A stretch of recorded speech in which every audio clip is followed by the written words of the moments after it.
Hello, fans, and welcome to another commando casting, militant casting, power-packed edition of the record-breaking, trend-setting, earth-shattering podcast known worldwide as the Yin and The Yang. This show is for the masses, and it's powered by the More of the Same network in association with Anti-USW Productions. I am the one, the only, former two-time USW heavyweight champion and lifelong martial artist, Anthony Chu, a.k.a. Chuzilla, the ultimate thriller. All muscle, no filler, baby. And on today's episode, we give you a recap of highlights from WrestleMania, as I'm sure that my co-host is going to speak of novels worth about his experiences for the last week. MMA's maniacal jackass is back at it once again, getting ready to wrap your hands on some hard-hitting punches come July 2nd. Oh, excuse me, June 2nd here. These technical people are just stupid. My co-host gets exposed in yet another Ponzi scheme lie. And folks, not only that, he gets rejected by a girl.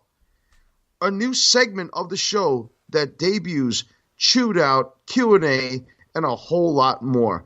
So, ladies and gentlemen, oh yes, and this segment of the show that we're going to debut turns part-timer like Brock and The Undertaker. And to join me in this organized chaos of a show, please allow me to say that we ask of you to silence your cell phones, hold your applause, and shut your mouths, because I'm about to introduce to you the Yang. As I introduced my co-host, Mr. Co-host, to you,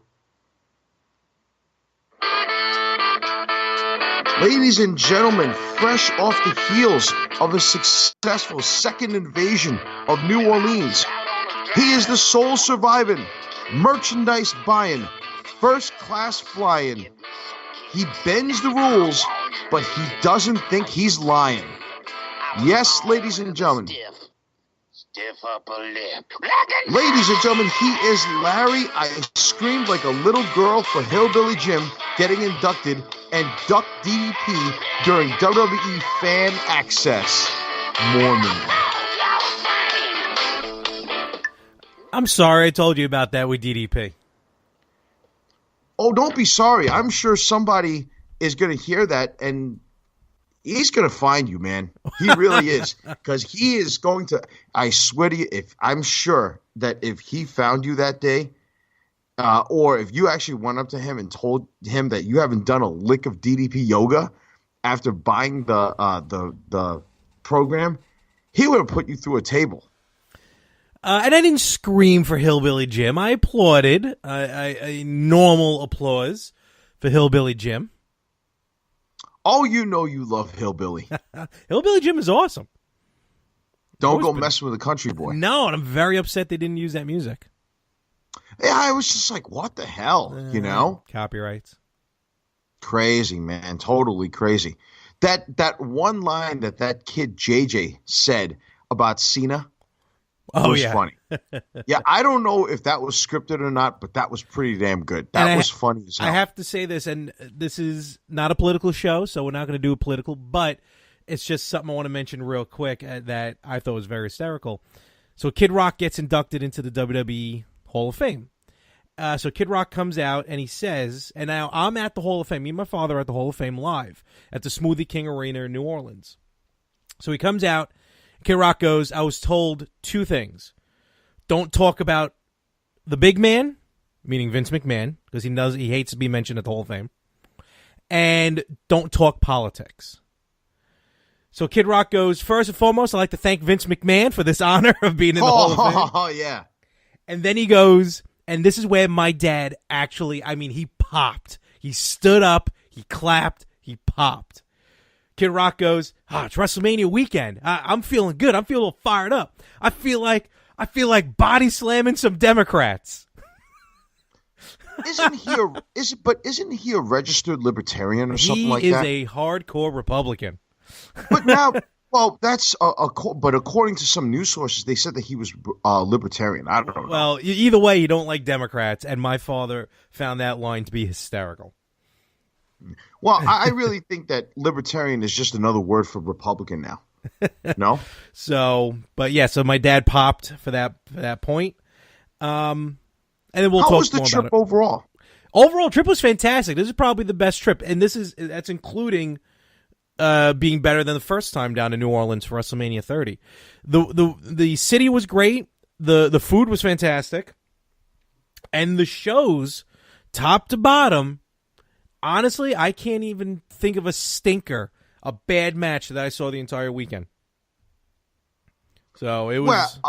Okay, we'll get into that. But, let me ask you this. So you got delayed. Anybody who follows you knows that you lived on social media more than you actually lived in New Orleans, right? And that's cool. And I had to keep the militants. I had to keep the militants up to date. Oh, well, yeah, no love for the commandos. That's very nice. Yeah, just worry about yourself and your people, right? Yeah, very nice, Larry. Thank you very, very much. Thank you for worrying about half of our audience. He didn't let me finish. I said the militants and keeping the commandos in order as well. That was a nice save. That was a nice save. I got to be honest with you. But apparently anybody who actually had kept up to date with more 365 knows that you were delayed, right? For a few hours on the flight. Delta. Honestly, it's going to be. I think we're going to do a little mini shoot out some more segment right now. Oh no. Okay. Nothing major, nothing official. This is not an official segment. Okay. But what happened was we get on the plane. We were supposed to take off at 8:55 a.m. What was that? That would have been Thursday. A week ago from when we were recording. And we board the plane. Everyone's on the plane. And then all of a sudden I see the maintenance crew gets on the plane. I'm like, that's interesting. Like going in, checking out the bathroom, the front bathroom. So the pilot gets on, and he's like, everyone, we are looking to take off shortly. But right now the water lines are frozen in the airplane. And they're like, we did not expect the lines to be frozen. Now, it's been really cold in New York lately, unseasonably cold in New York, especially over by JFK, which is right off the water. So that's going to get real chilly. Well, it goes up, it goes down, it goes up, it goes down. It's like no wonder people get sick, Yeah. So must have been about 2 hours. 2 hours that we're sitting on the plane, just sitting there. We haven't taken off yet. First the pilot goes, it's going to be a few minutes. Well, a half hour runs by. It's going to be a few minutes some more. Another half hour goes by. Next thing you know, it's 2 hours. And then all of a sudden you hear the pilot come on and go, all right, folks, here's what we're going to do. We are going to deboard the plane. No. So we can continue to try and thaw out the water lines. So now they had everyone with their stuff had to get off the plane. Like we landed. Holy shit. So the idea was they were going to jack up the internal temperature of the plane to thaw out the ice. So we all get off the plane. As I'm getting off the plane, I realize who's on my flight? None other than Dolph Ziggler. No, what? Dolph Ziggler was on your flight? Yeah, he was in one of the emergency rows. Get out of here. And you knew he was a wrestler because he had his hoodie on, dark glasses on, a hat. He really stayed to himself. But a couple of marks found him. Oh, well, of course. So was there any chance and shit going on in the plane? No, nothing like that. Okay. I heard at one point someone went up to the pilot at first and asked how long it's going to take. And the pilot went, oh, it should take a few hours. I'm sorry, I mean a few minutes. So we finally take off at like 11:30. We were supposed to leave at 8:55. We took off at about 11:30. Oh, my God. So, all right, whatever. Now we're up in the air. And that was really the only problem I had during the weekend. Well, you know what? We're going to have another little mini shoot out some more segment later on. But okay, we're getting an extra added bonus here. But once that flight was in the air, it was all good to go from there. Okay, okay. So you get there. Now, what was different overall in your trip from 4 years ago? Honestly, just short of the hotel, it was a different hotel. Everything else was pretty much the same. It's the same stuff. Access, Hall of Fame. Well, this year we had NXT TakeOver, unlike 4 years ago. No, what I meant was like as far as finding food this time, finding your way around. Did the scenery change at all? No, the scenery did not change. Scenery was the exact same as I remember it. The food, me and my father, we're not foodies. Like, we don't really go sorting out to try and find like these hole-in-the-wall spots or best food. We're hungry. We'll go eat. Now, wait a minute. You and our dad, basically, we ate you.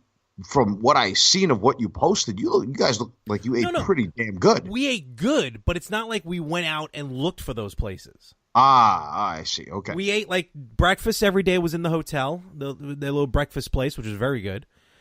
We traditional. We always go to a Hard Rock. So we hit that up.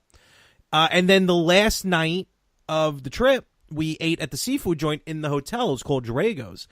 And we had, which is popular down in New Orleans. Dragos or Dragos? I guess it depends on how you pronounce it. I have a friend of mine. His last name is Drago, yet Ivan Drago. So you never know. We ate at the seafood place, and down in New Orleans, there's this dish. It's popular. It's char-broiled oysters. Oh, yeah. That's been previewed on like the Food Network, Travel Channel. So we never had it. Basically, char-broiled oyster is what it sounds like. They throw a bunch of oysters on the grill. It's this Parmesan garlic butter sauce that they pour on top, and when they do that, it flames up. Because we kept seeing flames coming from wow. It was like an open kitchen area. We thought there was like searing steak or something. But no, it was the oysters. Oh, wow. So you get the oysters. And, they're hot. They're actually hot oysters. You let them cool off a little bit. They were some of the best tasting oysters I've ever had. They were really, really good. Better than the raw oysters, I'll be honest with you. And not only that, like a dozen raw oysters down there in New Orleans was like $15.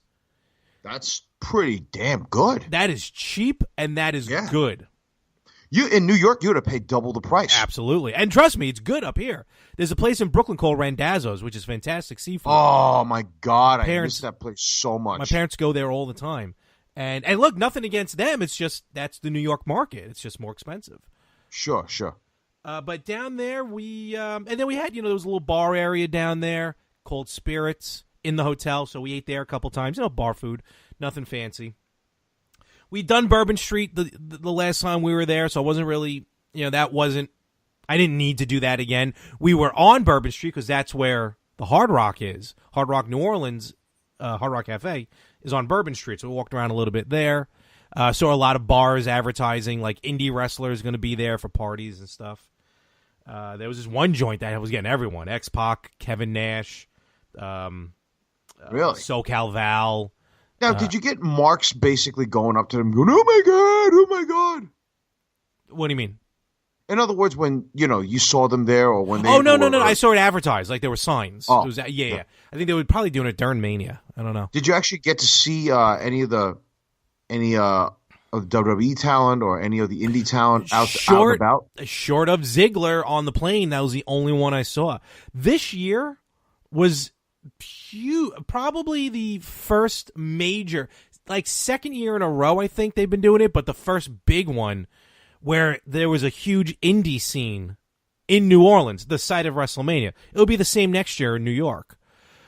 A friend of mine, Brandon, co-host of the PS Midnight Cast, who I did the Road to WrestleCon and the Road to More Than Mania preview. Hi, Brandon. He went to, in 3 days, 11 indie shows. Damn, man. Some of which ended at about 3 o'clock in the morning. Oh, shit.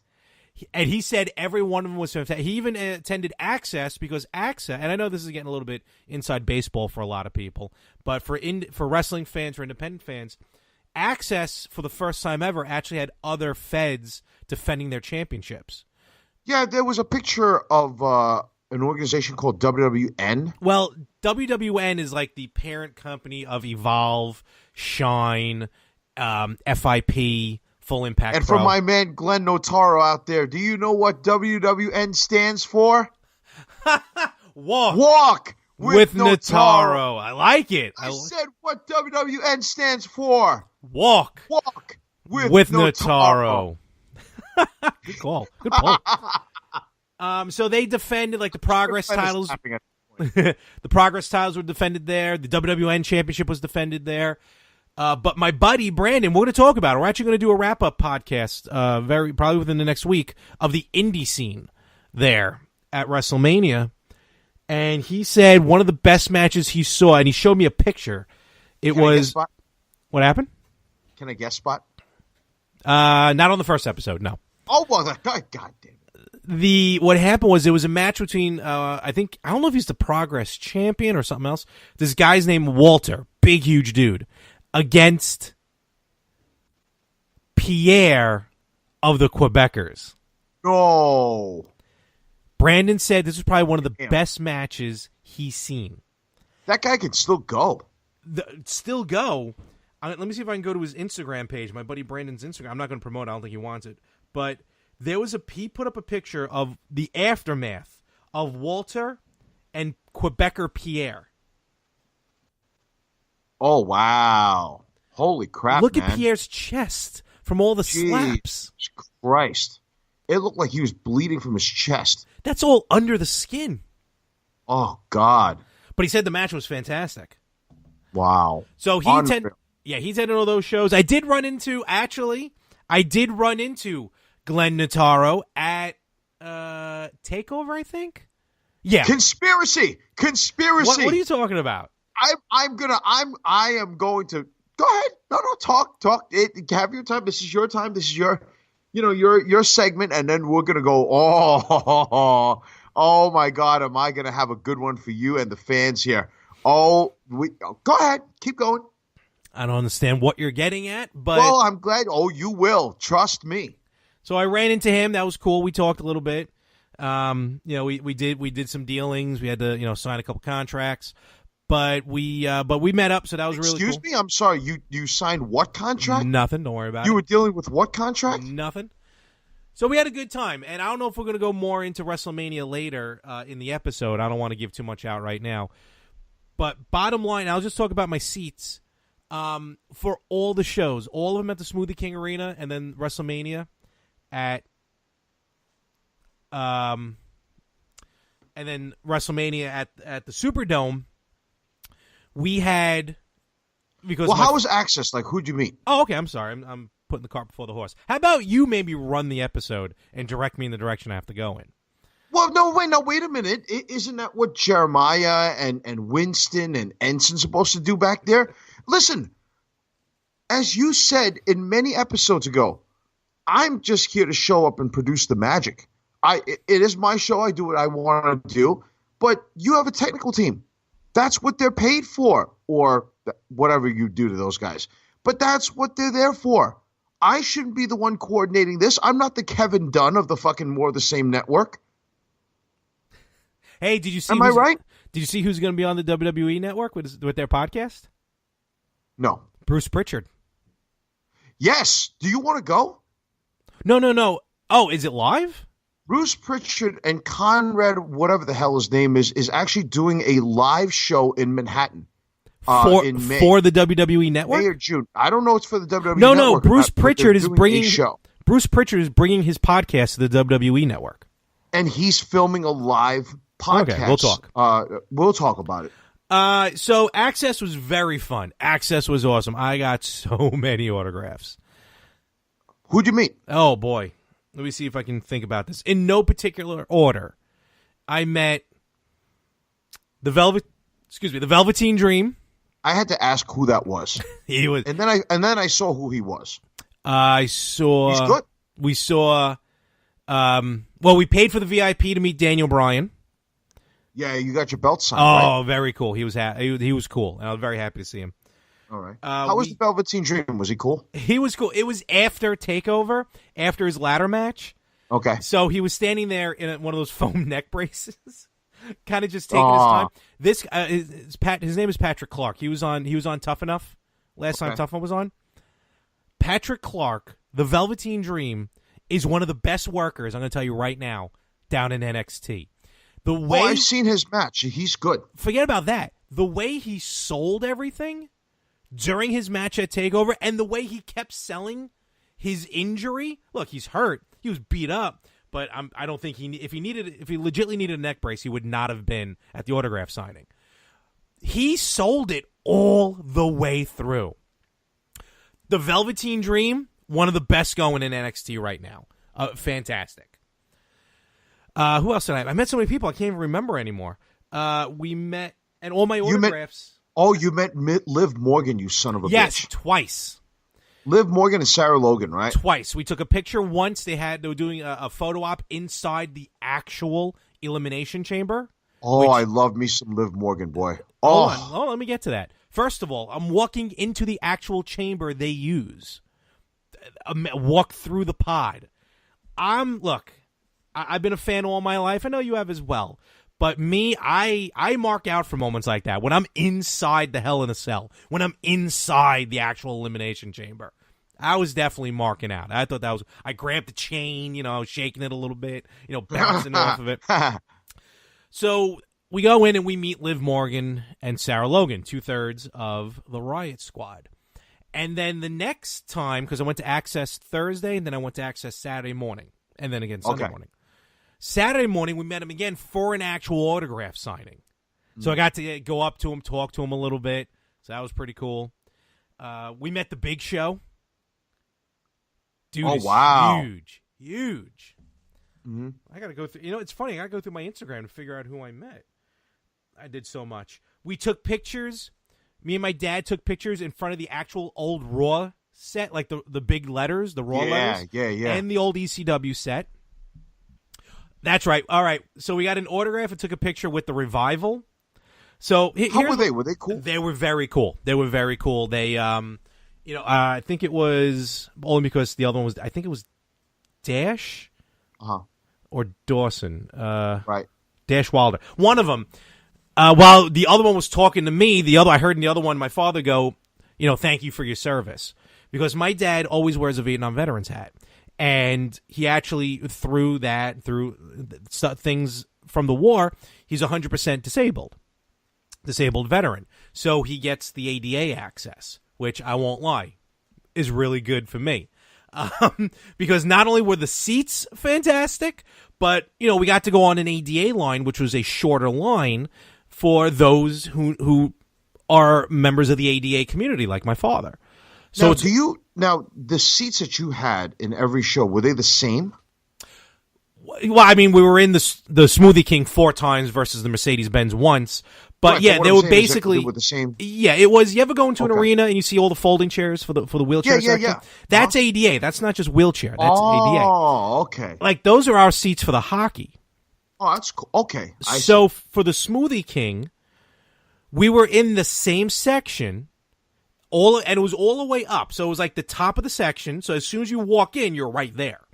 They're folding chairs. Very comfortable to move around in.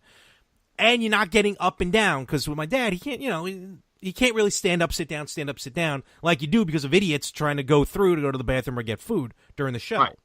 So very comfortable. And for Mania, we had those seats as well. Now, if I can critique one thing about Mania, where our seats were for ADA, very comfortable, right there. As soon as we walk into the curtain, bam, we had seats numbers 1 and 2. Fantastic. But what happened was in the Superdome, we sat under the mezzanine level. So what happened was the mezzanine level comes out, so it actually blocked off like half the stage. Oh, Jesus. And it blocked off, you saw WrestleMania, right? Yeah, absolutely. Okay. So you saw the thing that was hanging above the ring? Right. My view, I saw the video board that wrapped around, but I didn't see the lights that extended above it. Even when you were sitting down? When I was sitting down.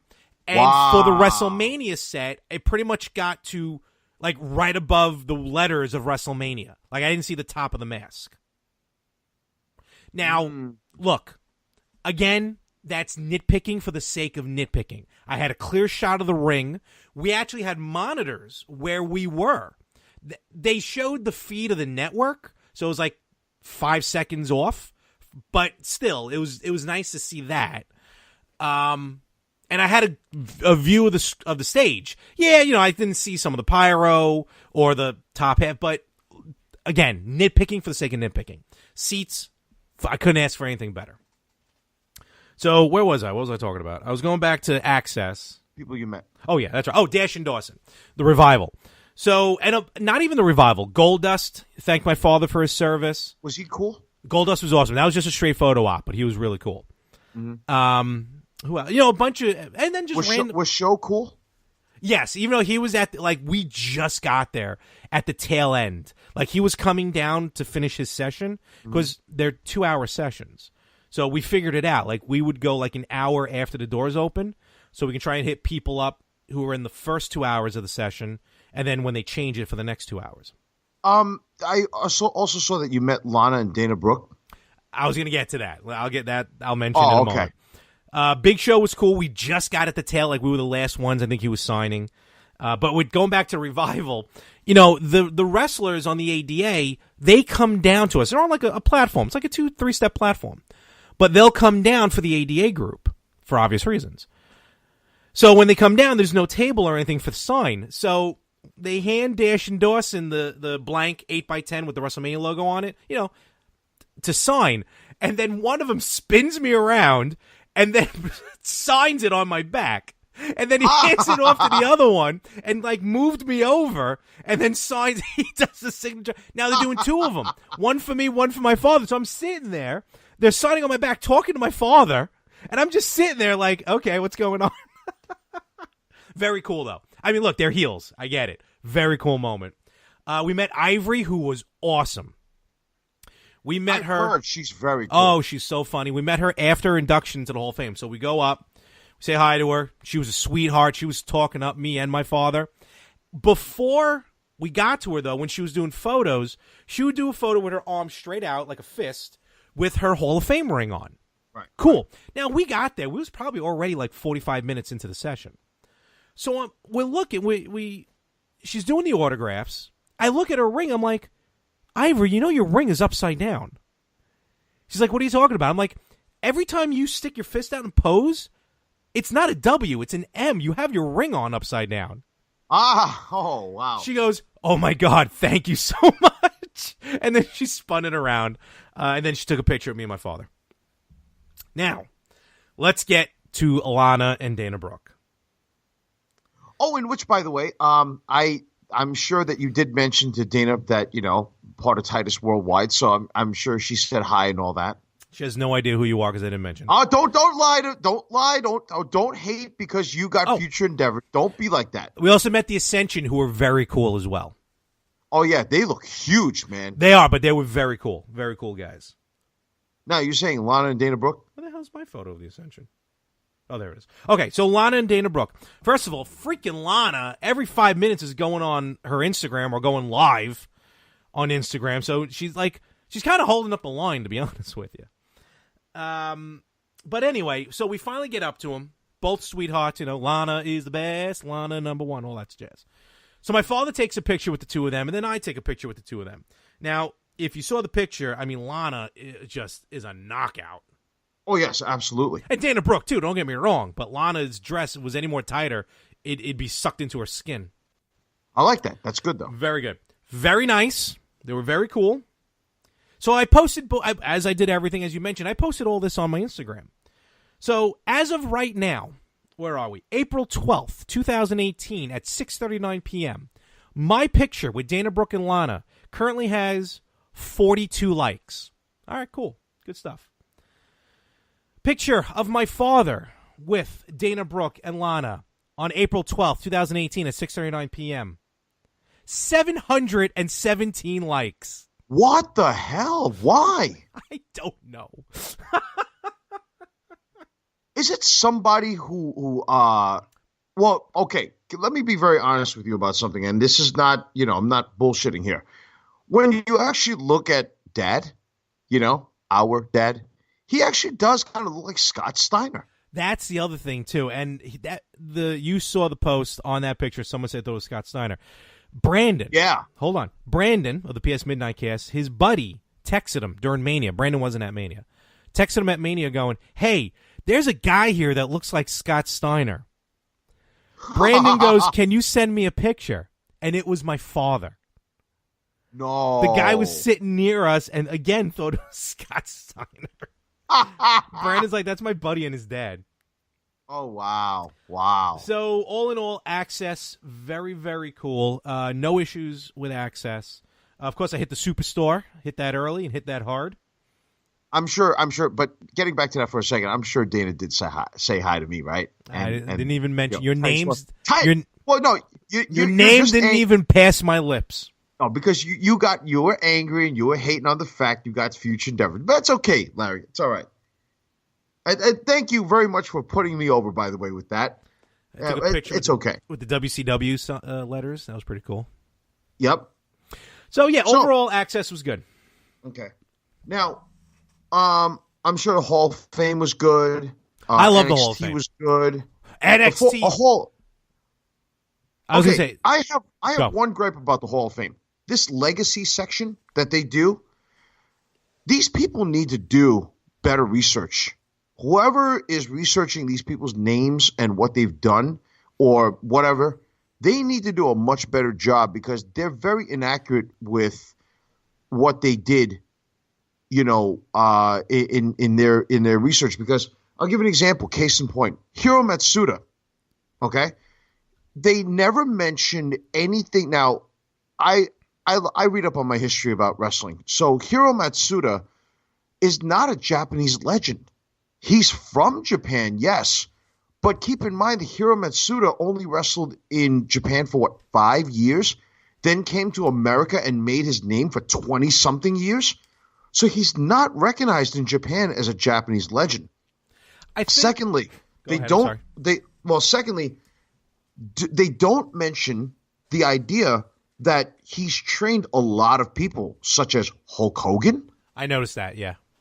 Okay, they don't do that. They also don't mention.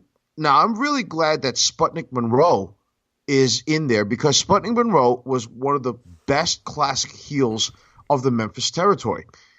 I'm glad that they mentioned that he desegregated sports in Memphis, and then a lot of other promoters followed. I mean, it's still an accolade till this day that he's not credited for by either the white or the black community, except with the fact that in the Rock and Soul Museum in Memphis, his boots and his robe are still there. Oh, really? But absolutely, because I mean, he's in amongst the black community and amongst teenagers at the time. He was considered very, very powerful figure. I mean, even now, second to Jerry Lawler, you mentioned Sputnik Monroe, and people in Memphis will know who you're talking about historically and even in the present day. But what they also don't mention is that at that time, he broke a massive indoor record for a sporting event before the WWE did, and it was a record-breaking stadium seating, or like it was an outdoor stadium that seated a record-breaking number of wrestling fans. They never mention it. I'm really wondering who's doing the research for this legacy section. I mean, I'm glad that these people are there. I was happy to see Lord Alfred Hayes go in. I'm not happy about that because our lordship there should actually be inducted with a formalized ceremony. I think at this point the legacy is for almost like 80s and earlier. See, but I don't like that. I really think for all that he did for the WWE, I mean, the other people I can understand because they never wrestled for WWE, but Lordship did a lot for the WWF. I agree, but that's how we remember it. Maybe not how everyone nowadays remembers it. But isn't a part of the Hall of Fame's responsibility is to recognize the people who have contributed to the company in a very formalized, recognized way? I don't expect but then again, Abdul the Butcher never wrestled once for the WWE, and he got a formalized ceremony. True, because also right? it's beyond just WWE. Right. Neither did Tatsumi Fujinami. Mm-hmm. Well, he captured the WWE light heavyweight, the junior heavyweight championship, but still, I mean, he never formally consistently wrestled for the company. So why did he get, well, it was also before they started doing that legacy thing. They only done the legacy thing like 2 or 3 years. Gordon Soley never commented once or did play-by-play for the WWE, you know? Mm-hmm. But I mean, I still think the Lord better, recognition piece than that. But that day, I agree. Who am I? But the rest of it was good. I didn't mind the rest of it. But it goes along. It definitely goes along. I admit it was a rough, long time. Mm-hmm. I didn't like the Dudley Boys speech. I thought they cut him short. I think that they should have talked a lot more. They talked for almost like an hour. The Dudleys? It was almost like 9 o'clock by the time they got off the stage. Okay, because I remember Hillbillies was really long. Yeah, I mean that was dragged out. At some point, they all were. Right. But the Hall of Fame, good stuff. Well deserved for everybody in there. NXT was phenomenal. That was a really good event. I actually did watch it. God, again, Takeover, almost better than the pay-per-view. Than the pay-per-view. It's that's going to follow it. Absolutely. That Ospreay, was it Ospreay? Ricochet. Will Ospreay? Oh, Ricochet. Okay. Phenomenal talent. I'm very surprised Ricochet did not get called up to the main roster because I think that he is ready, but then again, hey, what can I say? You know what they do? They bring a lot of these guys into NXT to teach them how to wrestle the WWE way, which is different than everything else because you wrestle more for the camera than anything. Also, you got to remember the crowd for the main roster. A lot of it is wrestling fans, and a lot of it's also casual wrestling fans. So those casual fans may not know who Ricochet is completely. Where NXT crowd, even in an arena, it felt different. Even in the Smoothie King, it felt different. It felt like an indie show. All NXT shows feel like an indie show. Which is good. Amazing. Oh, absolutely. Because it's meant to be a developmental territory. And not even developmental anymore, really, because a lot of these guys in there are coming off the indies. But like that ladder match for the North American Championship was off the hook. That was great. That was really good. All the matches were right. Absolutely. All the matches were good, but the main event, Tommaso Ciampa versus Johnny Gargano in the unsanctioned fight, just I don't know whose idea it was to not give, or even if it was always in the plan or not. Ciampa came out with no music, and I don't know if that was originally planned. But he didn't need music because he got booed out of the building like a heel should. And Ciampa embraced those boos and worked off of the heat. That was true heat that I haven't seen in a long, long time that Ciampa got. Well, that's because, you have, again, very die-hard fans. Oh, it was so good. When he got, something happened where he got suplexed or something on the ground, like he got hurt big time, and the whole place started chanting, "You deserve it, you deserve it." Ciampa, yeah. That was a new thing as well. Suplexes from the apron to the floor. I saw that like 2 or 3 times this weekend. That's just, I don't know, man. I don't really agree with that. I mean, that really is not very good, healthy for you. But in a way. But Johnny Gargano, 2 matches already this year are match of the year worthy. And we're only in April. Right, absolutely. Ember Moon losing to Baszler. Well, we know why. So yeah, I mean, you could have sensed the fact that she was coming up to the main roster. Yeah, so yeah. So that was cool. I can understand why Ember Moon lost because the second that she lost, I was like, yep, she's coming up. Yeah, for sure. Yeah. So now we get to the main one. So WrestleMania as a whole. 7 hours. Oh, man. I missed 2 hours because I was in the grind. So by the time I came back home, it was already 7 o'clock. Oh, all right. You missed the pre-show. Right. So I missed the pre-show. Now, here is so I'm going to save my evaluation of something for Chewed Out. But overall, it was excellent. Absolutely excellent. Right? One of the best ones in years. except there's a few things that notes wise that I want to take with me. So the first thing is, okay, I did not want. Okay, let's not even talk hold about on. that. Before we start into that, I am fully aware there's a difference between watching it on TV and being there live. Okay, I'm glad that you recognize that. And I know when I'm there live, and anyone's there live, you do get sucked into it a little bit more. Okay. And we'll talk about it a little later. I tried my best to pay attention, especially during the Ronda Rousey match, just see how her performance was, and we'll talk about that later.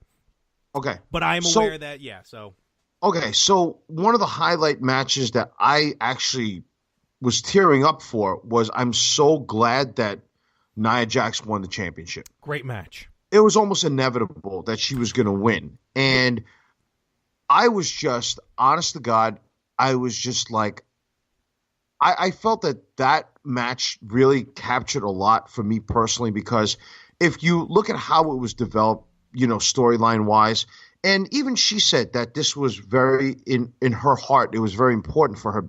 And I think that she was no joke. She was really crying for real. Oh, of course, yeah. Was the idea that, she's a big girl. And the thing about it is that, she really fought for anybody who was bullied, body shamed, and anything like that, or anybody going through adversity, So, I mean, she really showed, like that she was representing people who went through all that, and she went through all that, So by her capturing a title, that was just like, wow, I couldn't believe it. That was I could believe it and I couldn't believe it. You know what I mean? So leading up to it, I saw it, with the way Mickie James and Alexa Bliss were, calling her, making fat jokes and stuff like that. They were bullying her. So, you knew that was going to happen. Look, God bless her. That outfit she was wearing, Nia Jax, it was a lot more revealing than she's normally used to. I'm okay with that. I'm quite okay with that. Meanwhile, my girl, Alexa Bliss, descending from her perch as a goddess of WWE. She did look fucking hot, man. She did. She looked great. But yeah, no, that match was really good. And yes, Nia Jax definitely deserving of the championship. Now, here's the other thing. The Bludgeon Brothers winning the tag championship did not surprise me. Okay, I expected that. I definitely expected that for sure. Now, let's get to this Braun Strowman business. Okay? That was the absolute dumbest fucking thing I've ever fucking seen. It was the equivalent to me of David Arquette winning the WCW Heavyweight Championship. It's now been it's now been prostituted, diluted, it's pasteurized, homogenized, sanitized for our protection. Because now nobody takes it seriously. A 10-year-old fucking kid.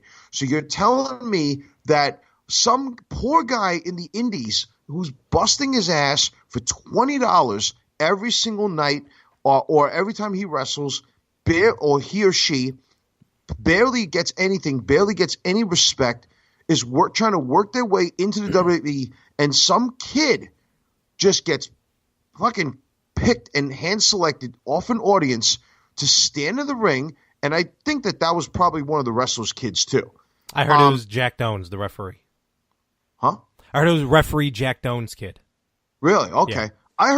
I thought some people were circulating that it was Shane McMahon's kid. No, I don't think they would have, because Shane McMahon's kids have been on TV already. Oh, okay. Yeah. So, I mean, and this kid comes in and he wins the WWE World Tag Team Championship with Braun Strowman. That's going into the history books. It is. That is about as stupid.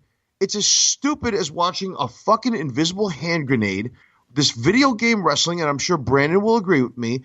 And again, it is the equivalent of David Arquette winning the World Championship. No wonder people don't take this seriously. No wonder people who don't watch wrestling actually look at this and say, oh, look at how stupid wrestling is. We all know it's fake. We all know it's and again, I know that you being there, being immersed into it, into that world, suspending reality for what seems to be at least a week, it was very different. But I'm sitting there and I'm going, no way is Braun winning. No way is Braun winning. And he won. Here's my take on it. First of all, Nicholas was so over. That kid's name was Nicholas. I understand over in that match. Well, that's because you had crazy fucking rabbit to nuts. The point that they were chanting him during the main event, be that as it may. The storyline, look, it doesn't matter who Braun was going to pick. Storyline-wise, I knew it was essentially going to be a handicap no matter what, which it still was. It was essentially a handicap match. You know, I actually would have preferred it to be a straight handicap match. 2-on-1, let Braun win the tag titles, and he defends him single-handedly. But, all right. So, storyline-wise, he has to pick someone. So, who does he pick? You know, he picks really almost like a slap in the face to the bar.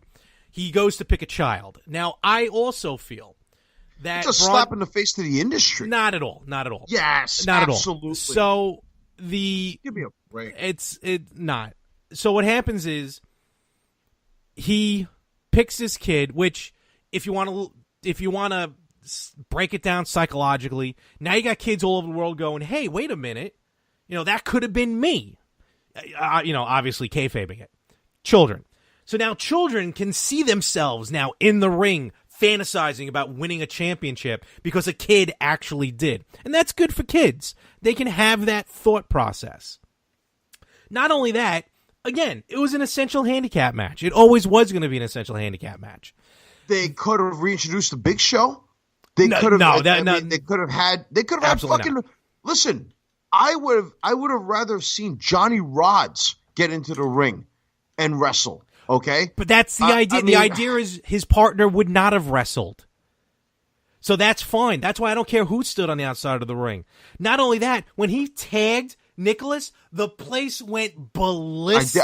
I did hear and see that. Yes. And the only thing I don't like. The other thing is, I think the reason why he picked a kid because I think this is not. I don't know. I don't have any insider info.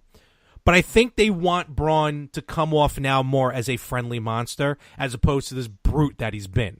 So how do you do that? You know, he tags with a kid. So now he looks a bit more friendly. Kind of like what he was doing during the Mixed Match Challenge. He was coming off as this soft, almost gentle giant when it came to Alexa Bliss. And that's SAWFT. So now With the way you pronounced it, it was SAWFT. Well, that's where I'm from. So now with him picking a kid, he looks like this gentle giant that these kids can walk up to as opposed to maybe being scared because, you know, he would constantly beat up Roman Reigns. So I think that's why they did it. The one thing that bugs me is that they surrendered the tag titles the next night, which also... had a story. Yeah, go ahead. Real quick. I think a lot, or some, not all, some of what happened during Mania, I think was also purposely done to set up because they're planning some big stuff for this greatest Royal Rumble over in Saudi Arabia, which I'll explain in a minute. Okay, yeah. So, Braun, I'm happy he won the tag titles. I think he should have done it on his own, straight up, but technically having a kid in his corner is like doing it on his own, as in like how he had to surrender the titles. Since they prostituted and diluted the fucking legacy of the WWE Tag Team Championship, I had a very nice fix for this. You know what he did? Instead of surrendering the titles, right? You know what he should have done? If they want to keep the storyline going, every week just pick a new kid. You know, I was thinking that as well. You know? I mean, it would have been fucking funny. Or they would surrender the titles, and then next week they would win the championship back again. So then Braun becomes like this 20-time fucking that's true. That's true. I like that too. Or he just has in the history books, he'll just have a new tag team partner win every week, and they just keep the story going as long as they can. But also, again, I feel like them trying to get into I know it's only one show, but apparently they're going to plan a lot of them. Trying to get into Saudi Arabia, you know, I don't think they're really that keen about children. So, let alone in the ring. I don't understand why the Saudi Arabia shit is like this thing is going to be so serious. I mean, like, I don't understand. No, I'm not calling the country or its people or anybody. I'm just saying, like, as a figure of speech, I don't understand why they're making such a big deal out of the Saudi Arabia market. First of all, it's a lot of money over there. I'm sure it's a lot of money. And it's another untapped market. Now, it's weird because, I mean, Saudi Arabia, their views of women. I mean, look, they had Alexa Bliss and Sasha Banks wrestle for the first time a women's match in Saudi Arabia, and yes, they had to wear special clothes. They had to be covered from the neck down to for religious laws and everything over there. And then during that match, every male in the place was completely disinterested, and you heard little children, little girls, that faint chant of "This is hope, this is hope," because of how, people think we have things tough here. Just try going to other countries and doing some of the shit that you do over there. Look, I get it. Some people have issues over here, but I mean, Saudi Arabia, like, women, I think, just got the ability to drive recently. It's hard to imagine why they want to go into that facet there. But look, again, that's up to Saudi Arabia. Again, it's a big marketplace. The other part of it with Saudi Arabia, which I find very interesting, especially with the campaign they're doing right now, with now the WWE also trying to get into with the gay and lesbian community, which, again, awesome. Let's bring everyone together. As much as I feel a lot of these special interest groups try and separate everyone, let's bring it all together. Finn Balor's got the Balor Club for Everyone, which was huge. I saw it all weekend. People were bringing out the rainbow flag every time Balor came out. And then his entrance at WrestleMania, apparently. Why did they bring out the flag when Balor came out? Well, again, because Finn Balor's got this campaign, Balor Club for Everyone. And he's got the rainbow, okay. And proceeds are going to GLAAD, which unfortunately, look, there are hundreds of other gay and lesbian groups that deserve the money. GLAAD is a terrible organization, and not because of what they represent, but how they do it. They are probably one of the worst bullies out there, and this is my opinion, and no one else's opinion on the show. There are many other gay and lesbian organizations that would more benefit from them getting the funds than GLAAD. GLAAD is terrible. PETA, terrible. All these groups, terrible. Anyway, again, how they do things, not for what they represent. Be that as it may, Finn Balor has, he had the rainbow, boots, like the back of his boots were rainbow. The Balor Club logo was rainbow on his tights. Again, cool. Sonya Deville, she's a lesbian. She wore a rainbow outfit. Is she really? Oh, yeah. Oh, God damn it. She's beautiful. She is. So all good stuff. Saudi Arabia, I think you're still killed for being gay or a lesbian over there. I think. So that's kind of weird as far as them trying to get into that market. But be that as it may, they're trying to get into the market. So that's why a lot of, I think, what happened at Mania is leading to the Greatest Royal Rumble, because they got 7 titles on the line and a 50-man battle royal. So Royal Rumble. But going back to WrestleMania, though, what are the matches? So the other two I wanted to highlight before we move on from the whole WrestleMania bit was the idea that I really, really did not want Brock and Roman to be the last match. Oh, no one did. Because I fucking saw this shit 4 years ago. Yeah. With the same fucking result. Well, I mean, a little bit of a different result. Yeah, but I mean, minus the Seth Rollins deal, it was the same fucking result. I had no interest in that. To me, it was just like I sat there going blah, blah, blah.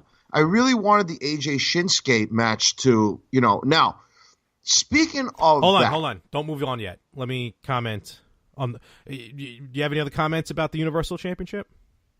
Except for the fact that it was a repeat process of what I saw 4 years ago. No. Agreed. Okay. Universal Champ. We all knew, I said it 4 years ago, or 3 years ago at this point. We all knew it was going to be, it was the main event no one wanted, but it was the main event we knew we were all going to get. Everyone knew it was going to be last on the card. Whatever. Is what it is. But it shouldn't have been. I agree with you, but it is what it is. Now, from being there live, that crowd was so completely disinterested in that match. First of all, and I'm glad. Most people were leaving. There was a lot of people who left. The crowd, the chants were, again, anything but what was going on in the ring. When there was a quote unquote high spot, when there was a big spot in that match, no one really reacted the way they were hoping they'd react. The only big pop of the match is when Brock won, which no one expected. That I'll give you. No one expected Brock Lesnar to retain the title. So everyone was shocked on that. Beyond that, there was a crowd by me cheering because some guy was getting thrown out of the Superdome. Nice. And again, just no one. I think people stopped counting as well the suplexes, and it was ridiculous how many F5s Roman Reigns kicked out of. Right, exactly. Which is, and I don't like this trend that WWE has been starting as of late, where you kick out of finishes. Well, WWE's not the only one. Well, but then they all do them. WWE started it. They all do it. And I just find but WWE is one of the main culprits of that, and because they reach out to more people on a national and a worldwide scale. And what is the point of a finisher? Because it takes away from the person's character. Because the F5 is supposed to be a devastating move done by a massive, scary dude. Now, it's like, I mean, look, what is the point of a finisher now? Now it's like, let's just kick out of anything. Let's get out of anything. Like submissions I can understand because in a technical sense, you can get out of things. For every hold, there's a counter hold. But with finishers, there's a reason why it's considered a finisher, or there's a reason why it's a signature move. Now it's becoming, well, it's just a signature move. It's just something that they do. Also, for as long as we've been watching, we can kind of figure things out sometimes. And even if they're kicking out of finishers, usually you'll kick out of the first one. You may kick out of the second one. Usually by the third one, you nail it. He kicked out of like 5 of them. Yeah, which is fucking stupid. I know. It's so stupid. And then he got busted open the hard way. I made popcorn at that point. Oh, and by the way, so are we done with this? Yeah. one? So and the crowd, like I said, up until Brock won because no one expected that, and then Roman was walking out on his own, and everyone just kept booing him. It was great. Excellent. Now, Rousey, I will say that I give her a lot of respect for going out there with the amount of pressure that she had. She performed really well. She did her homework. She did her training. She did her WWE style match, and she worked. Now it took all 3 others to basically guide her through it, but she did very well. Now, the question now remains, and now I don't look at her as an MMA person anymore. Now I look upon her as to be a part of the roster, So now I would like to see how she's going to perform in the ring, one-on-one or in a tag match. Well, it's proven now that she could do a tag match, but I want to see what she can do one-on-one, and I want to see where her career goes. So I was very impressed by it, though. Very impressed. That tag match, Ronda Rousey and Kurt Angle versus Triple H and Stephanie McMahon, my father was on his feet the entire match. Wow, I'm surprised. Loved it. No, our father. Will you stop? He loved it. Ronda Rousey. Yes, I watched, and, because she had some people, when she got put through the table on Raw the week before Mania, saying that, the way she sold the table shot, her face, wasn't, it didn't make sense. I got to be honest with you, and I will disagree with you on this. She didn't need the tag team aspect for the 3 of them to help her. If anything, I think Stephanie needed the tag team aspect and everyone to help her. Ronda Rousey, she not only did she look good. She looked good. Coming out, homage to Roddy Piper, fantastic. Very cool. It was a mixed tag match, men versus men, women versus women. So I got that Triple H and Kurt were going to start the match. Also builds up, waiting for that tag. The unnecessary hot tag that Kurt made to Ronda Rousey. But once Ronda got tagged, the look on her face. Now, she is a legit badass. She can kick anyone's ass. And that look that she had in the ring was the same one I saw in the Octagon. And that was when she was legitly beating people up. When she got that tag and she sprinted across the ring to grab Stephanie, she was screaming something at Stephanie all the way across the ring. Ronda Rousey's trash talking was amazing in this match. And of course, I didn't hear it when I was there. I heard it because I watched the match when I got back. Okay. trash. The best line is when she looked at Triple H when Triple H pulled the referee out, and Ronda's like, "What are you doing? Get back in the ring." And she looks at Triple H and goes, "Oh, okay, never mind. I'm going to go back to beating up your wife." Like stuff like that was just great. Her mannerisms in the ring were fantastic. I was worried she was going to be doing too much smiling, which she did not do. She looked mean. She looked like she was going to rip Stephanie's arm off. And honestly, I did not see, and I'm not just saying this, I honestly did not see a flaw in her like I was starting to see flaws in her leading up to WrestleMania. Well, I mean, she had to train and prepare properly, which she did to do what she did, and she did. She's a fan. She's a lifelong fan, so she gets it. Her best friend, Shayna Baszler, one of the Four Horsewomen. Shayna's been wrestling on the Indies for years. Just came to NXT recently. That is one person I have to say of all the women that are employed is not that pretty.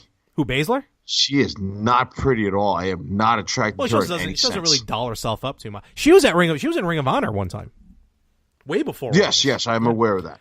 Okay. So Ronda's and that match, top to bottom, wasn't bad. Again, I honestly, if we didn't get that match, I got the match I wanted to see, which was Ronda Rousey versus Triple H, and we got a little bit of that as well. And Triple H, I know you don't like him, but you got to give the devil his due. He sold for Ronda. And, well, yeah. And what he's doing in NXT is amazing. But be that as it may. But that's irrelevant for the match, though. No, I know. Well, him selling for Ronda is very relevant for the match. Oh, yeah, but the other one, with NXT, that's a separate entity itself that we can discuss. So Ronda Rousey, honestly... Let me also say that Angle, and I don't mean to interrupt you, but I also got to say that Angle and Triple H look like they're kind of at that point in their careers where they're slowing it down now. Slowing it down, but they still look good. Yeah, but they're still not as crisp in the ring as they once were. How old are they? They've been wrestling for a while. They shouldn't have to be. So I think it should be an indication that they need to stop wrestling at some point pretty soon. Well, this is only Kurt Angle's third match since getting into the Hall of Fame, and Triple H is starting to become a part-time. Yeah, anyway. but he's not. But Angle's not recognized as an active member of the wrestling roster. Exactly. There was nothing wrong with Kurt Angle. And with H, I don't know, man. I was discussing this with you can't expect him. I was discussing with Rippo, and even we both agree. The both of them need to really kind of get into the mindset now that they're kind of up there in age. They should not be wrestling at practically soon. They need to retire from the ring and just focus on whatever they're doing, Well, again, I'm going to strongly disagree on that because I don't think anyone's expecting them to do what they did 20 years ago when they wrestled at, SummerSlam 2000. So, I mean, they're not even the same with what they were 5 years ago. No one is. I don't know about that. Well, it's called life. So it is what it is. There was nothing wrong with that match. I don't know, man. I just. But it's because you're stuck in the 80s. Oh, well, thank you very much for recognizing that. And the 90s. A little bit of the 90s, too. But that's not, Yeah, and okay, now if you're going to call me out on that, well, then, with you, the WWE can do no wrong. Am I right? The WWE can do absolutely no wrong. I pointed out a lot of things that they did wrong. No, absolutely not. Go through every episode we've done and how I've critiqued certain things. I'm a fan of theirs, but I've been saying... No. You're not just a fan. Yeah. You are a huge, of course I am, diehard fan, but you look at it as the E can do no wrong in your eyes. That's not true whatsoever. I don't know why Brock has been champion for over a year, let alone a part-time champion. And you're okay with it. Wow, you didn't even let me finish the sentence. Actually, it bugs me that he's still champion. I didn't like it when The Rock was champion a few years ago because he's a part-timer. Which brings me to the last match we're going to evaluate because, god damn, we went through like an hour of this. Yeah, it's WrestleMania. Listen, Styles Nakamura. Now, watching this match, it was phenomenal, well put together, choreographed great, all right? But let me say this. And let's be very honest here. I was pissed. I knew you would. At the end because now I was pissed when Nakamura lost because, again, in the entire modern day history of the WWE, going back 30, 40 years now, the WWE has never had a champion, a WWE champion of Asian descent. And I'm talking about full-blooded, non-gimmick, 100% never. All right? And when he lost, I was calling bullshit. I was mad. But let me also say this. What I saw in Nakamura turning heel, no one expected. Even I never expected. And if you look at his New Japan days, he's good as a heel. Yes. I agree with you. When AJ, what did I do here? Broke my mic. When AJ won the match, I was shocked. Especially after Asuka losing. We didn't even talk about that. Asuka tapping out. So, actually, and let's talk just for a second. So, Charlotte broke the streak of Asuka. You know what? We're in New Orleans. I should have put 2 and 2 together on that one.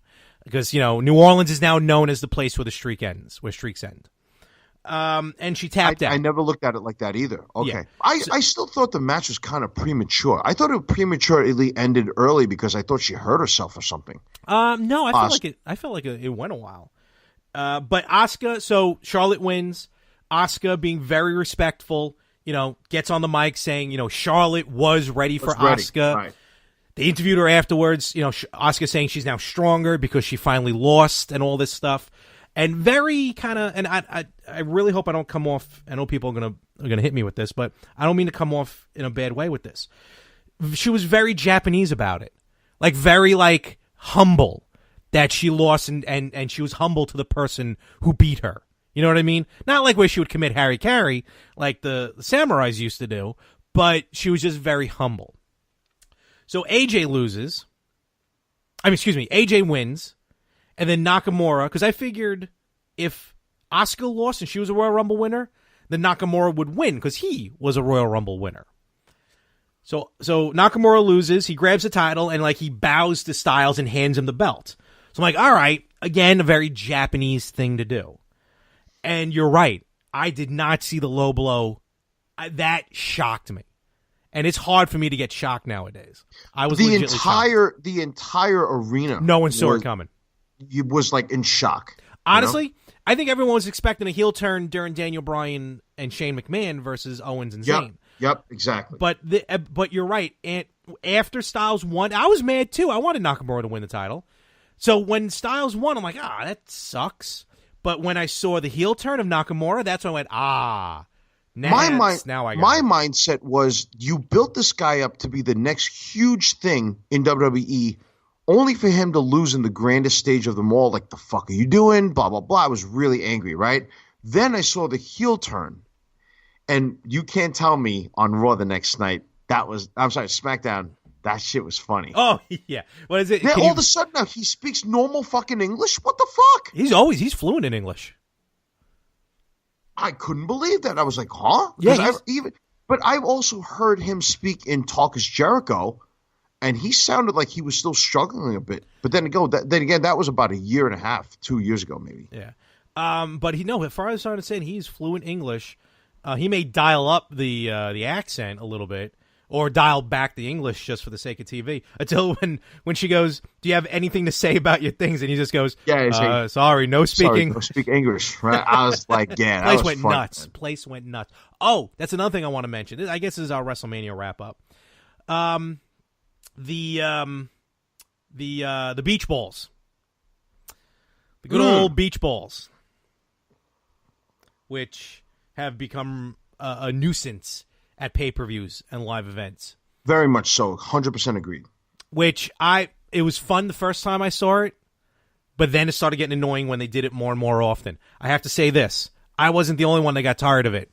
The crowd got tired of it because this year I saw for the first time at all the shows, not the Hall of Fame, but no, they didn't even do it. The beach balls didn't even come up at NXT. Beach balls started at Mania.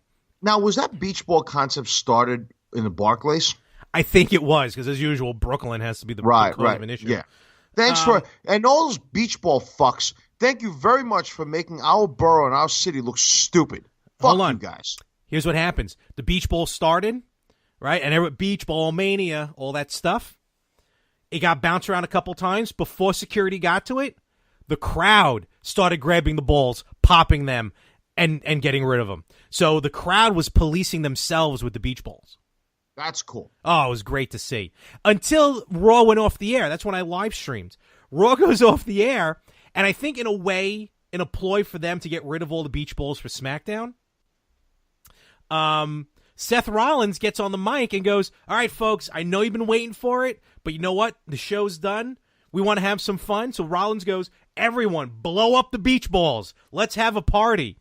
Yeah, I saw that. Then, that was wild. Everyone blew up the beach balls, and then they were all kicking it around him, Hardy, Balor. So that was fun. But the crowd policed themselves. And in a final thing I'm going to mention here, and then we'll probably move on for whatever time we have left. So the final show of the week, WrestleMania week, was 205 Live, because that's after SmackDown. And some people leave. A good crowd still stayed, but some people leave. So we're like 3/4 of the way through 205 Live, and the crowd starts going, what do you go? Wake him up, wake him up, wake him up. I'm like, what is that? Some guy sitting on the floor, last row on the floor, sound asleep. I mean, wow. Head back, like this. Out like a light, where people went up to him to make sure he wasn't dead, because they started chanting, is he dead? Is he dead? Wow. He finally wakes up. The crowd goes nuts. Then the crowd starts chanting, and you can hear this on 205 Live. Go back and watch. Crowd starts chanting, he's not dead. He's not dead. Now, he's probably embarrassed because he's got the entire arena staring at him. People are going up to him and taking pictures and selfies with him. Oh, it was amazing. How do you sleep through 205 Live? Well, dude? by then, I mean, it's already been like 5 shows. Who knows if you went to any of the indie shows. Just all tired and tuckered out and everything. Crazy. So, man. all in all, I got to say, this is one of my best WrestleManias I've been to. Best trips I've had. Me and my father had a blast. And I will now announce this.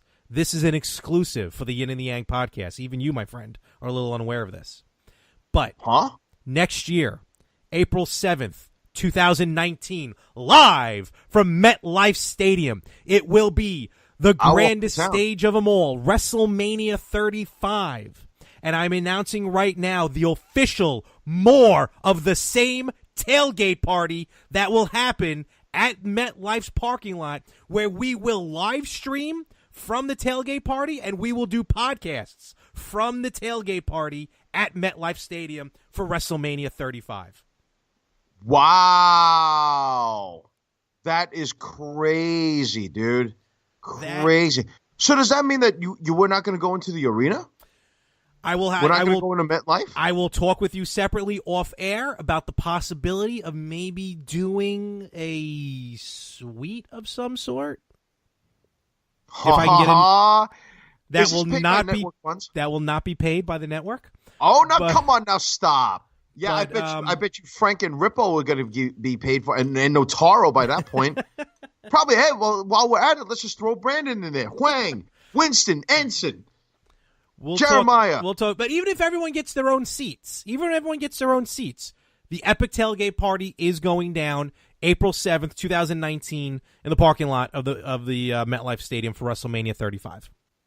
Okay. That's awesome, man. And we invite our commandos, our militants, to mark that date down, because if you want to actually be on the air and you want to actually roll with us, you're more than glad to.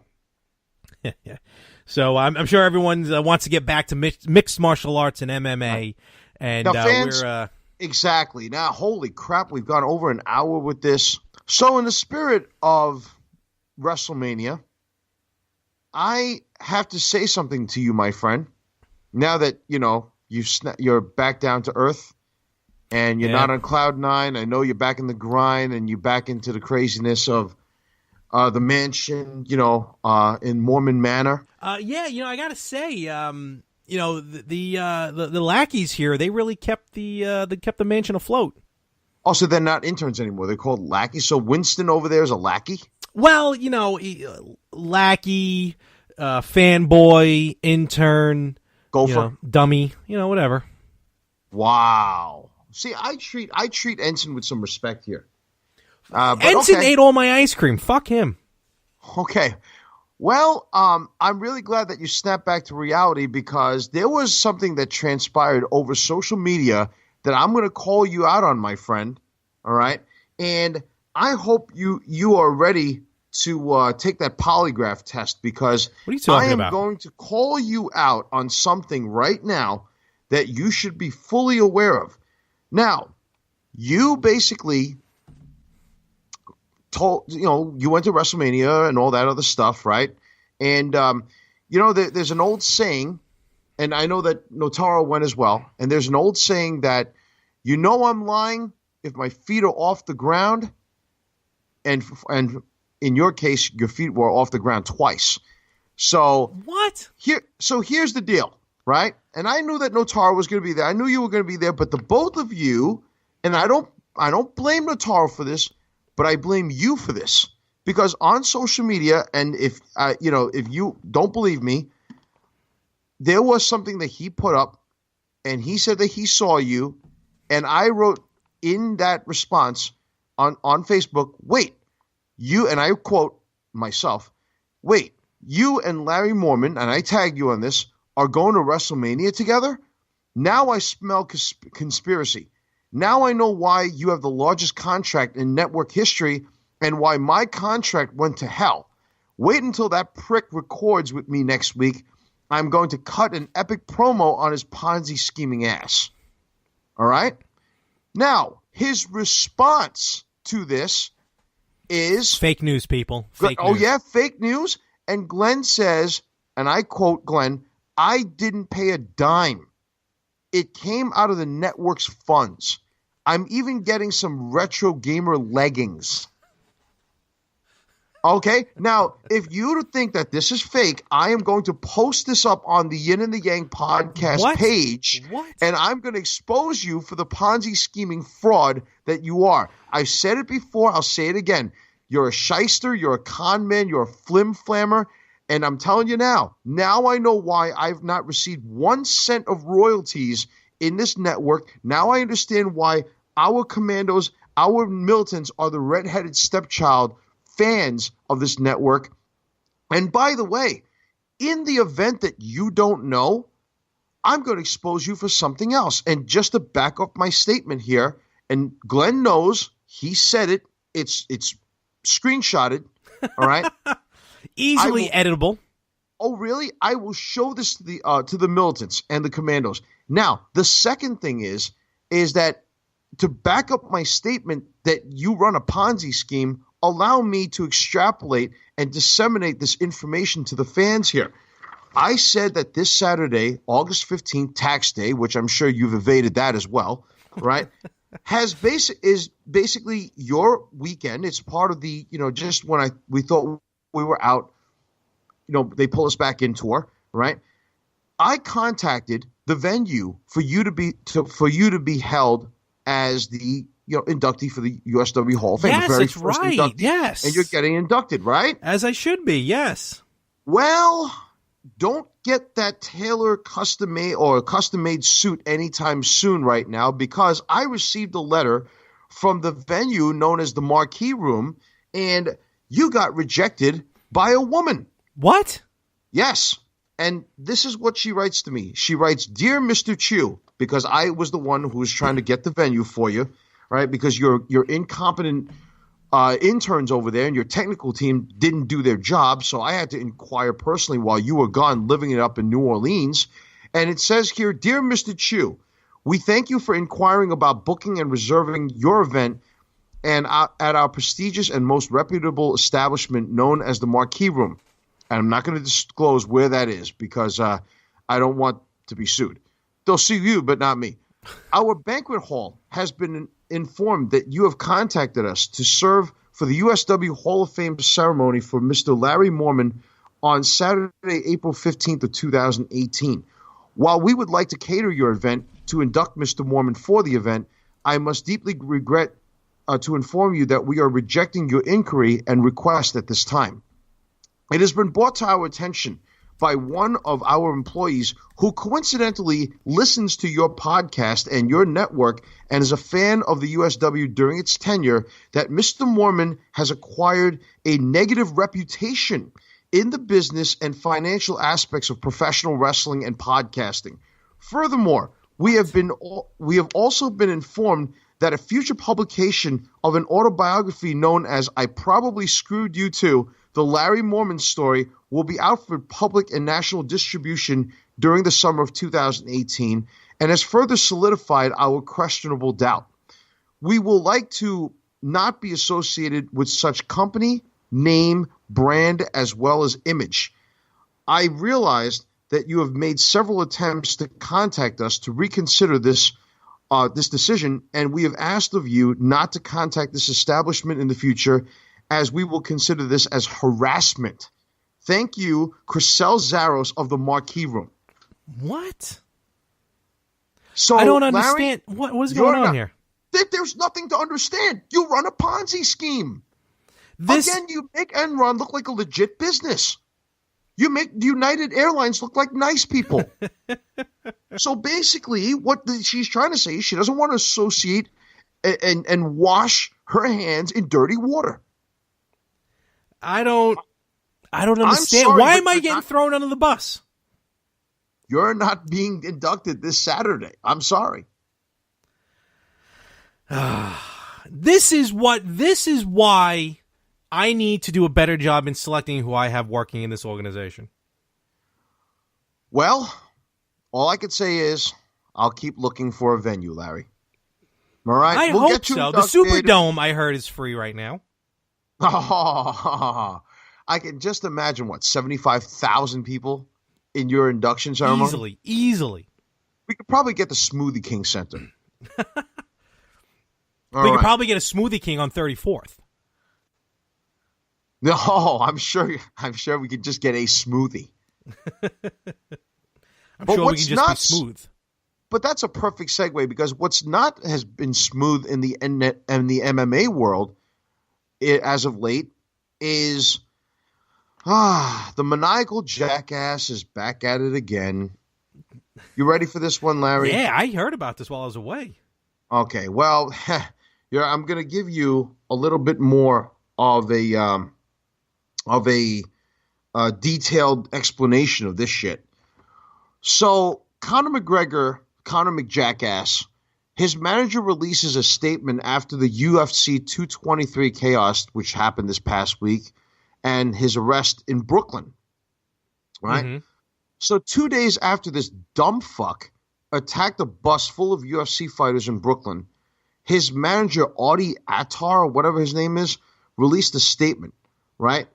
So this guy pretty much – so Conor McJackass decides to go on a rampage, right, and throw shit and harass and attack, a bus full of UFC fighters, and he was targeting this guy Khabib Nurmagomedov. Medov. Let's just call him Khabib, okay? Who's a great fighter, and he hurt several people in the process because he broke the windows. Yeah. And all that shit, right? Including he hurt several people in the process, including Michael Chiesa and Ray Borg, who are two fighters, right? Mm-hmm. I think they're in the lightweight division. So basically, because of his stupidity, trying to get at this guy for whatever reason, I call it stupidity, the UFC canceled 3 bouts. Really? Yep. It says here they canceled 3 bouts that were scheduled to take place on Saturday night's UFC 223 event in Brooklyn. And the star is facing multiple charges and possible jail time, right? Wow. So basically, this idiotic lawyer, right, basically says so much rumor and misinformation about my client Conor. The matter is in the hands of law enforcement. I cannot really say more. Conor's a great father, a fiercely loyal friend, and one of the best athletes in the world. He apparently needs anger management too. He looks forward to getting back into fighting as soon as possible.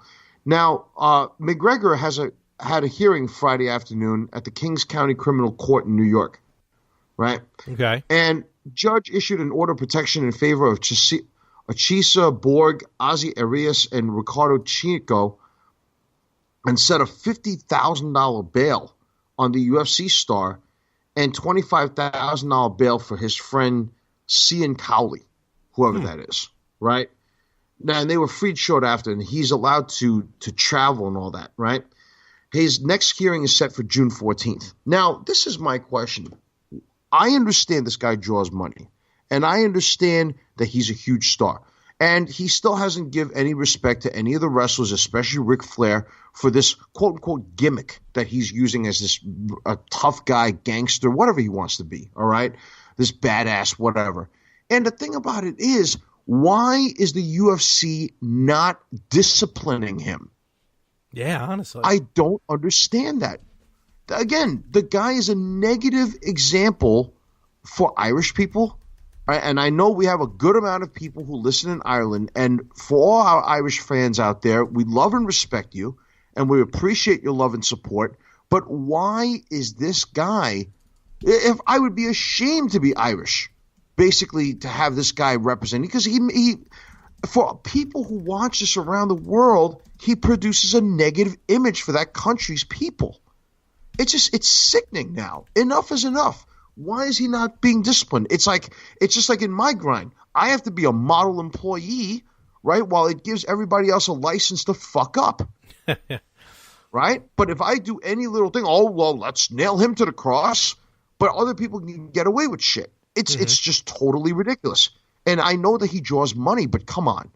I mean, when you have to hurt other people and then you have to cancel 3 bouts. Yeah, that's crazy. Poor Anthony Pettis didn't know was supposed to fight this guy Chisa and didn't know what the fuck to do because he was supposed to drop weight and it got to the point where he didn't know whether he was fighting or not. So all that hard work and his fight got canceled. It's ridiculous. And, I mean, come on. Like, enough is enough already. It's so stupid. It's so stupid. It's just gotten to the point where, God, So, I mean, I don't even know what to say about that. We're going to have to hear in June what his hearing is going to be because the guy should be punished for what he's doing. Nobody's above the law, and they shouldn't be getting away with shit like that. If you and I did it and had no name, we'd probably be in jail by now. Probably. Absolutely dumb. So, Larry, let's talk about just when we thought we were all out, they pulled us back into her. All right. You ready? Let's do it. So, on April 25th, I will be in New Jersey. I don't know where exactly yet, but Fathom Events is going to hold on April 25th, which is, I believe, a Thursday. They're going to hold a Karate Kid screening. Really? Right? They're going to show the movie. Mm-hmm. Right? And then, right after the movie, they're going to show the first 2 episodes of the Cobra Kai. Oh, really? Yeah. The show on YouTube Red that I said, and I know I've spoken negatively, but again, as a fan and as the movie plays an integral part of my life and my childhood, I have no choice but to watch it, as a fan. So I will be there. We will be on April 29th in Chiller Theater in the Hilton Parsippany in Parsippany, New Jersey. Yep. Now, I am debating June 9th as to whether or not I am going to go to either Legends of the Ring or Dawn of the Dead. The Dawn of the Dead event for its 40th anniversary in Pittsburgh, Pennsylvania, or specifically Monroeville, Pennsylvania, right? So I'm not sure yet. But the Legends of the Ring has added extra people now. Have you seen the site? Oh, no, I haven't checked it yet. No. Okay. So, yes, we all know D'Lo Brown is going to be there. Ted DiBiase is going to be there. Okay. Wildfire Tommy Rich. Oh, wow. These are the super ticket people, by the way. All right. Oh, okay. Summer Rae, Emma are all going to be part of the super ticket. Right. Now, listen to this. Simon Diamond. Really? Is going to be these are not the super ticket people now. I would imagine. Simon Diamond, because Lord knows, come on, give me a break. Johnny Swinger, okay. Jose Luis Rivera, Really? meaning the Conquistador Uno and formerly known as the Shadow. Right? Dominic DeNucci, who, for those of you who don't know, trained Cactus Jack, meaning Mick Foley, as well as Shane Douglas. Bill Dundee. I wonder if Jamie Dundee will be there. Right? A lady named Cynthia Lynch, who's formerly known as Bobcat. Sounds familiar. Okay. Your man, Mario Mancini, the jobber from the 80s. Yes. Right? Johnny Rods. Jerry Lawler. Really? Yep. Jeff Jarrett. Oh. Sonny Ono. Okay. Gene Okerlund. Of course. Demolition. Mm-hmm. Damien 666. The Ultimo Dragon. Oh, wow. As well as, if you not wrestling for WWF, if you not wrestling for WCW, you known as a weekend warrior. Wait a minute, isn't he dead? Tony Atlas. Oh, okay. What would they think? I was going to say Dusty? No. You were doing it in a dusty voice. Oh, well, that's what Tony Atlas kind of sounds like. Yeah, so they will be there. Now, do I want to go to that, or do I want to go to the Dawn of the Dead 40th anniversary reunion? I don't know. So I got to make some choices here. How about you? Any dates? I know you just brought off your massive one. Honestly, I'm good to go for a little while. Well, we have Chiller Theater at the end of the month. Absolutely. And after that, it's probably going to be a little low. I will be going to Monday Night Raw at the Nassau Coliseum, May 7th. And July, I will also be going to the WWE MSG house show because Ronda Rousey will be there. And after that, then I got SummerSlam in Brooklyn. I'm going out to Los Angeles in November for the Survivor Series. And like I mentioned, the More of the Same network will be broadcasting from MetLife Stadium April 7th, 2019. Okay. Now, Larry, I know you're ready for this because this has got to be your favorite segment, of course. Why do I feel like we're doing this out of order? Yeah, I know. But, sometimes it's nice to kind of change it up just a little bit, right? Because why the hell not? You know? Not? I mean, it's just the way things go sometimes. But nevertheless, are you ready? Let's do it. All right. So, ladies and gentlemen, here we go. I spit in the face of people who don't want to be cool. Now, who is not cool this week? Larry, you and I both, we love our B-dubs, right? Uh-oh, yeah. It's our watering hole.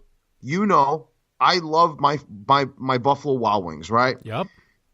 I don't think I've ever been to any bad Buffalo Wild Wings, except that there were two of them. I did cut a promo on Rockville, Maryland. Yes. They didn't do so well, right? But my two favorite ones still are either Hicksville, Westbury, and Staten Island. Okay. However, I must say that I got to cut an epic promo on this one. Oh, no. So, WrestleMania, okay? Mm-hmm. I go and I figured I was debating on whether or not I was going to watch this in Castle Truzilla or whether or not I was going to go and be amongst wrestling fans. Mm-hmm. So I decided I want to be amongst wrestling fans. And I was also hungry, too. So I drive to the Buffalo Wild Wings in West Windsor, right? Mm-hmm. In West Windsor / Princeton, New Jersey. So I get there, and it's 7 o'clock, and I figured WrestleMania's on. And I said, are you guys showing WrestleMania? Oh, yeah, we're going to put it on all the TVs. We're going to turn it up. It's going to be huge. WrestleMania's going to be big, blah, blah, blah. I get there, 7 o'clock. Nothing's on. Oh. And they're playing fucking country music in the back. I have nothing against country music, but they're playing country music. Not one person in that entire establishment was there for WrestleMania. Really? It was just a bunch of families, people drinking, eating, watching other sports. 7:15, 7:30, 7:40 comes along, and I said, "What the fuck?" So now 7:40 comes along, and I went up to the manager and said, "Are you putting up WrestleMania because you advertised that WrestleMania was going to be seen here? Mm-hmm. So why is it not on all the TVs like I was explained, like I was told? And why is oh, well, we'll put that on for you right now. They had to sift through it. They don't know how the fuck to get it. Can you believe this? They didn't know how to turn on WrestleMania. It was pay-per-view, folks. All right? Now, I'm watching the Seth Rollins, Miz, and what was it? Finn Balor match. Oh, yeah, triple threat, yeah. Right? Triple threat. And there's no sound. There's 100, and I put on a Facebook Live thing, and you saw how enraged I was. I had to take it down because I was just so pissed. And there's like 100 TVs in this place. Do you know how many TVs were showing WrestleMania? 1. 9. Really? Out of 100 TVs that they have in the entire establishment. This is a big place. I'm guessing they have about 100 TVs, right? 9. And I'm sitting there and I'm going, what the fuck is going on? There's no sound. And I said, listen. And I went up to one of the waiters and I said, can I get a sound dog? And the guy's like, well, for what? And I said, because I want to hear sound. What do you think? I'm trying to watch WrestleMania. I can't hear the commentary. And the guy looks at me and goes, well, it's wrestling. You know, aren't you supposed to watch wrestling? I said, well, are you going to get me a sound dog? Yes or no? And I was pissed at that point. So now, all of a sudden, I went up to the manager and I said, excuse me, you're not putting on WrestleMania. You're not putting it on all the TVs. You have 9 out of 100. You have the waiter refuses to give me a sound dog. I already ordered food. Okay. And I'm not happy. So now I'm obligated to sit there and eat. Right? Or else they're going to charge me for it. So I figured, hey, if they're going to charge me for it, I might as well just sit down, eat, enjoy my chicken sandwich. True. And my salad. And I'm just going to watch WrestleMania. Oh, man. Got to the point where I was really angry. And then the manager comes up to me, and this lady says to me, who was trying to be nice to me, even though, you could tell that she was kind of annoyed at me, and she found, that I was tiresome. So she felt that me personally, like, I'm the only one there. What's the big deal? I'm the only one watching WrestleMania. And I said, listen, I don't give a shit if it's me or if it's the whole place watching WrestleMania. You advertised on the billboard that you were going to show it everywhere. You would advertise it. You could see it here. Not 9 out of 100 TVs now. No sound, no sound dog, nothing. And she goes, so she gets me a sound dog. I'm listening to it. And then all of a sudden she goes, well, this may blow your mind, but, my husband is a licensed pyrotechnic technician. And, he is actually doing the fireworks for the WWE for WrestleMania. I said, and I looked at her and I said, okay, well, that's nice. I said, can I get my check, please? And she's like, but I thought you were staying for the entire thing. I said, well, not with the way I was just treated the second I walk in. I missed goddamn a whole hour of WrestleMania out of 5 because we know it's going to go to midnight. I said I missed an entire hour. And then all of a sudden, by the time she got me the check, it took her forever, right? Geez. I stayed. I watched the Asuka Charlotte match. Mm-hmm. I left like a $3 tip or whatever, right? I mean, it was horrible. And I said, I like coming here. I said, you're lucky. I'm not going to say that I'm never going to come back here. But the way that you guys handled WrestleMania was absolutely horrible. What the fuck? Even the fucking manager of the entire place was an asshole. So with the way it was handled A to the Z, I have one question. Ooh, okay. I've been waiting. That question, Larry? It's been a week. It's been a long time. Do you know what happens? Huh? Buffalo Wild Wings, when you act stupid and you advertise something, but when you show up, you don't deliver. Oh, man. And you made me miss an entire freaking hour of WrestleMania, the biggest event for any professional wrestling fan on earth. You made me miss, 2-3 matches? Oh, boy. Buffalo Wild Wings of Princeton, New Jersey / West Windsor. Hit him with it, Chew. You just got chewed out. Oh, love it. Fuck. Nice. I needed that after a week at WrestleMania. Exactly. Oh, man. Hey, this just in. The WWE has updated their 5 youngest champions in WWE history. So coming in at number 5, at 20 years and 3 months old, David Flair winning the United States Championship. Number 4, at 20 years old, Kenny Dykstra winning the World Tag Team title. Oh, God. Number 3, at 19 years, 10 months, Tyler Bate when he won the United Kingdom Championship, the inaugural champion. Wow, I'm surprised Rene Dupree is not one of them. Number 2, at 19 years, 6 months, Rene Dupree as winning the World Tag Team Championship.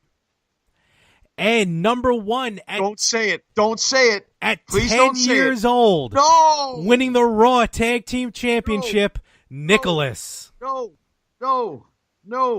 Delete. Sucks. Unbelievable. So fans, just wanted to say thank you very much for bearing with us. It's just that, we gave a crazy amount of time to WrestleMania and from A to the Z, but hey, it's WrestleMania, you know what I mean? But nevertheless, just wanted to thank you for listening. I really appreciate it, and I hope all is well with everybody out there. So, Larry, before we go, anything happening in the other podcasts? No, I got to catch up. Everything's been so delayed, and not delayed, but this week on the Retro Gamers, since I was away, Anthony had a special guest, a friend of his out in L.A., so you kind of hear a different aspect of arcade gaming, as they talked about. And it's been so long since we recorded the better half. When I posted it, I forgot what that's all about. So check that out. That's pretty much about it. Oh, and fans, I have one other last piece of life advice for you. Okay, and this is a humble shout out to our podcasting brother on the better half. So, by the way, what's going on with that? Anything good? Just still talking. We're going to talk about the finals, actually, of the 2018 March Babeness. That poll has finally ended between Pamela Anderson and Leah Thompson. So find out with the next episode in 2 weeks. Okay, and a little shout out to our podcasting brother there. Let me give our fans one last piece of advice. Never go out with any woman named Danielle from Staten Island. All right? Okay. You don't remember what that story that he said on the better half? Oh, yeah. Okay. So that's our lifelong lesson. And Frank, that's your shout out, my good man. So, other than that, fans, take care of yourselves, eat right, work out, and just be good to one another out there. Let's bring some peace, no matter who we are, where we're from, and other than that, we'll catch up with you next week. If you have any questions, and I know that we didn't do a Q&A just for time constraint, but we will take care of that next week. We'll answer some more questions than usual. For the fans, we don't want to forget you guys and gals out there. So other than that, take care of yourselves. We'll catch up with you on episode 29. And you can't teach that. Peace.